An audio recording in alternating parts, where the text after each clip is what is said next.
করতে গেলে আমাদের সুস্থ স্বাভাবিক যুবক এবং সুস্থ স্বাভাবিক সবল ছাত্র দরকার, যাতে নিয়ে উনি আগামীতে বাংলাদেশ করবে ইনশাআল্লাহ। আমরা মাদককে সবাই না বলি, সুস্থ স্বাভাবিক জীবনে ফিরে আসি। যদি আপনারা আমাদের না বাঁচান, আমরা কিন্তু এর নিস্তার পাবো না। আমাদের সন্তানরা মানে ধুকে ধুকে মরবে, ধুকে ধুকে মরে শেষ হয়ে যাবে। একমাত্র আপনারাই পারেন। আমাদের সহযোগিতা আপনারা সবসময় পাবেন, কিন্তু প্রশাসন, পুলিশ প্রশাসন, মাদক নিয়ন্ত্রণ যে দপ্তরটা আছে, ওনারা সহ আপনারা যদি একটু সহযোগিতা করেন, একটু সুন্দরভাবে একটু নজর দেন এই মাদকের বিরুদ্ধে, ইফটিজিংয়ের বিরুদ্ধে, তাহলে এটা অনেক কমে যাবে। আর যে মাদক নির্মূল করতে গেলে পুলিশ কিন্তু আমার যেটা ব্যক্তিগত অভিমত, পুলিশের একা পক্ষে সম্ভব না। প্রত্যেকটা মানুষ তার অবস্থান থেকে যদি সক্রিয় হয়, তাহলে এটা উৎপাদন সম্ভব। আমরা গত 17 বছরে স্বৈরাচারী সরকারের সময় মাদকটা বেশি আমাদের দেশে ছড়িয়েছে।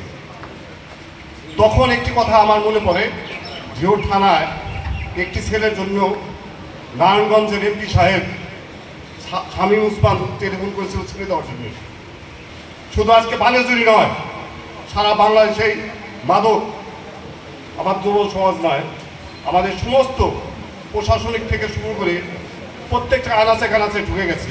কাজে আমরা যারা বিএনপি করি, যারা জনপ্রতিনিধি, যারা শিক্ষক, যারা এলাকায় মুরব্বী করেন এবং যুব সমাজ, ছাত্র সমাজ, তরুণ সমাজ, যারা আগামীতে বাংলাদেশ পরিচালনার দায়িত্ব নেবেন, তাদের মনে, আমার মা বোনদের মনে অন্তত পক্ষে এই তিনটা বিষয় একটা ঐক্যবদ্ধ জায়গা তৈরি করা প্রয়োজন। ভয় পাবেন না।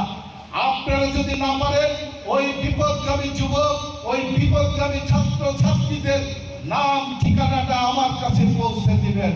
তাদেরকে সুস্থ করার জন্য, তাদেরকে স্বাভাবিক জীবনে ফিরিয়ে আনার জন্য আইন শৃঙ্খলা বাহিনীর মাধ্যমে যা যা করার দরকার আমি ব্যক্তিগতভাবে সেই কাজ করব। কিন্তু